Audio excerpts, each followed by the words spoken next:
حضرت رابعہ بصری بظاہر نہ تو کوئی ملکہ تھی، نہ شہزادی، اور نہ ہی کوئی دنیا کی حسین و جمیل عورت، لیکن آج 1200 سال گزر جانے کے بعد بھی ان کا نام زندہ ہے۔ آپ کا معمول یہ تھا کہ جیسے ہی رات ہوتی آپ غسل فرماتی، صاف ستھرا لباس زیب تن کرتی اور اپنے شوہر سے کہتی کہ کیا آپ کو میری ضرورت ہے، اور اگر وہ کہتے کہ نہیں تو پھر آپ اجازت طلب کرتی۔ اجازت ملنے پر آپ جائے نماز بچھاتی اور اپنے رب کی عبادت میں مصروف ہو جاتی۔ تہجد کے وقت آپ اکثر یہ دعا مانگا کرتی کہ اے میرے مالک، دن چلا گیا، رات چھا گئی ہے، دنیا کے تمام بادشاہوں کے دروازے بند ہو چکے ہیں، لیکن میرے مالک تیرا در تو اب بھی کھلا ہے، تیری بندی تیرے در پر تیرے فضل کی تلاش میں ہے، جھولی پھیلائے بیٹھی ہے۔ میرے مالک، جیسے تو نے اس آسمان کو زمین پر گرنے سے روک رکھا ہے، ویسے ہی اپنی اس بندی پر شیطان کو مسلط ہونے سے روک دے۔ جوانی میں ہی آپ کے شوہر کا انتقال ہو گیا، آپ بیوہ ہو گئی۔ بصرہ کے بہت بڑے امام، مسلمانوں کے امام حسن بصری رحمۃ اللہ علیہ نے آپ کو نکاح کی دعوت بھیجی۔ کوئی شادی کی خواہش نہیں تھی، اس لیے کہ آپ پرہیزگار ہیں۔ اگر آپ سے نکاح ہو جاتا ہے تو قیامت کے روز میری بھی بخشش کا سامان ہو جائے گا۔ لیکن رابعہ بصری نے فرمایا کہ پہلے مجھے آپ میرے ان 4 سوالوں کے جواب دے دیں۔ پہلا سوال یہ ہے کہ مجھے جنت ملے گی یا دوزخ؟ تو آپ نے کہا کہ یہ تو میں نہیں جانتا۔ پھر پوچھا اچھا یہ بتائیں کہ قیامت کے روز جب اللہ اعمال نامے اڑائے گا، کسی کے دائیں ہاتھ میں آئے گا، کسی کے بائیں ہاتھ میں آئے گا، میرا اعمال نامہ میرے دائیں ہاتھ میں ہوگا یا بائیں میں ہوگا؟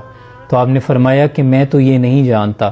پھر پوچھا اچھا یہ بتائیں کہ قیامت کے روز جب نیکیاں تولی جائیں گی تو میرا نیکیوں کا پلہ بھاری ہوگا کہ برائیوں والا پلہ بھاری ہوگا؟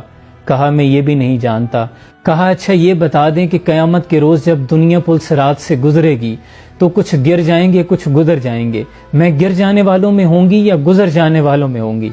تو اس پر حسن بصری نے فرمایا کہ میں یہ بھی نہیں جانتا۔ اس پر آپ نے فرمایا کہ پھر مجھے اس دن کی تیاری کرنے دیجیے۔ اس کے بعد آپ نے بقیہ زندگی اپنے رب کی عبادت میں مصروف گزاری۔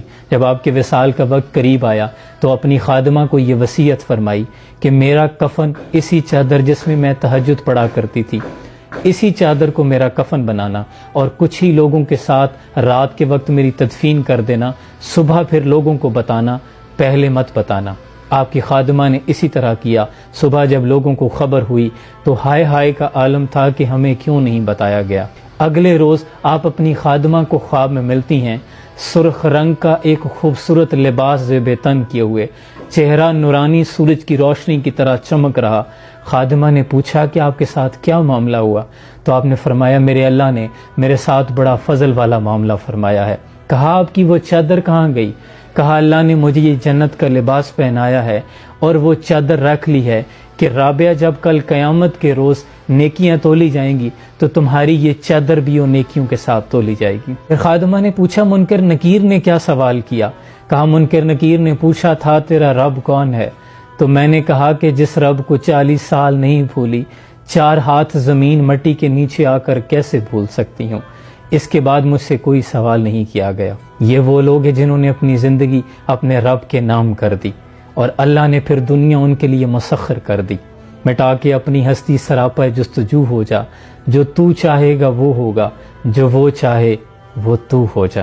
آج ہم دنیا میں مصروف ہیں، لیکن دنیا ہمارے لیے اتنی ہی مشکل اور تھکا دینے والی ہے۔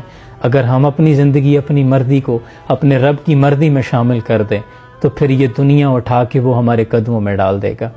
اللہ آسانیاں حاصل اور تقسیم کرنے کا شرف عطا فرمائے۔ جزاکم اللہ خیر۔